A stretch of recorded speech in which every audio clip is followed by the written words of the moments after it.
Təşəkkür edirəm. Hörmətli xanım sədr, hörmətli cənab baş nazir, dəyərli hökumət üzvləri və millət vəkilləri. Dünyada baş verən mürəkkəb proseslərə, artan münaqişələrə və geosiyasi kataklizmlərə baxmayaraq, 2025-ci il Azərbaycanın siyasi və diplomatik həyatında böyük tarixi əhəmiyyətə malik hadisələrlə zəngin oldu.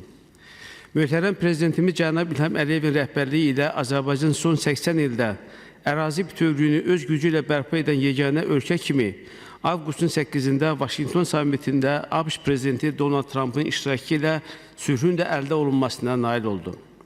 Məhz dövlət başçısının apardığı qətiyyətli siyasət nəticəsində Ermənistanla milli maraqlarımızı özündə əks etdirən sülh sazişinin mətni paraflandı, keçmiş münaqişənin həllini beynəlxalq müstəvidə təsdiqi kimi ATƏT-in Minsk qrupu və ona bağlı strukturlar birdəfəlik ləğv edildi. Bəzi region dövlətlərinin əsassız müqavimətinə baxmayaraq, Zəngəzur dəhlizinin açılması və onun tərkib hissəsi olan TRIP layihəsi haqqında razılıq əldə olundu.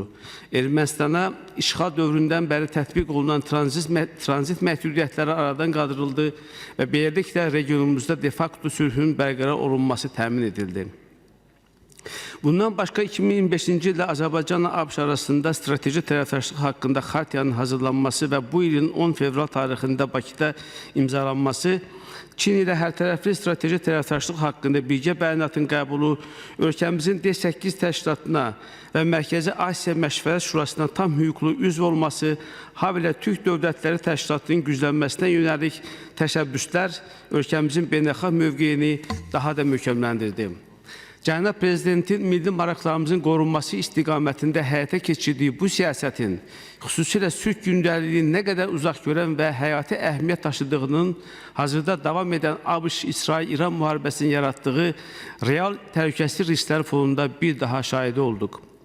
Hesab edirəm ki, təkcə elə bu nailiyyətlərə, belə mürəkkəb beynəlxalq şəraitdə ölkəmizdə sabitliyin və təhlükəsizliyin qorunmasına nail olduğuna görə hökumətin fəaliyyətini yüksək qiymətləndirməli və təqdim olunan hesabata müsbət rəy verməliyik.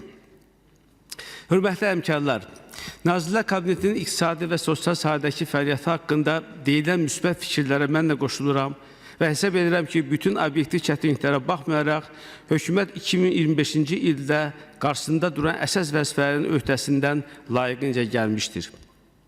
Bu baxımdan xüsusilə qeyd edilməlidir ki, ötən il ölkənin maliyyə dayanıqlığı qorunmuş, vergi və gömrük daxil olmaları proqnozlaşdırıldığından daha yüksək səviyyədə təmin edilmiş, eyni zamanda bizim üçün prioritet sayılan qeyri-neft-qaz sektorunda nəzərdə tutulan əhəmiyyətli artım əldə olunmuşdur.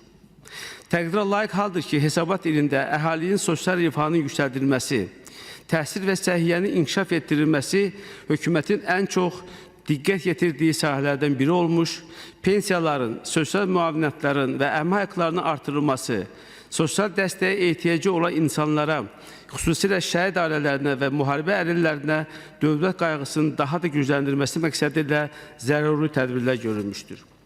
Hörmətli cənab baş nazir, çıxışımı yekunlaşdırmamışdan öncə əvvəllər də qaldırdığım bir məsələ, 6-cı mikrorayonda yerləşən və uzun müddətdir istismara yararsız vəziyyətdə olan 27 saylı poliklinikanın binasının sökülərək yerində yeni ailə sağlamlıq mərkəzinin tikilməsilə bağlı yaranmış vəziyyət haqqında sizə məlumat vermək istərdim.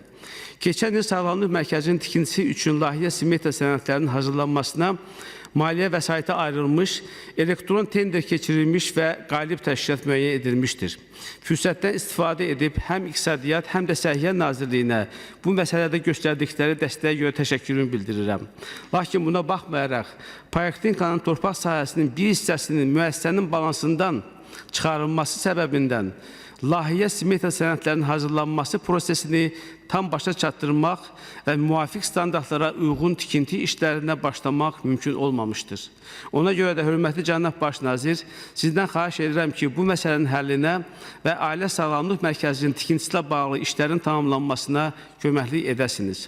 Sonunda isə Nazirlər Kabinetinin 2025-ci ildəki fəaliyyəti haqqında hesabatın nəzərə alınmasını təklif edir. Hökumətə çağırışlar da dolu bu çətin dönəmdə uğurlar arzulayıram. Diqqətinizə görə təşəkkür edirəm.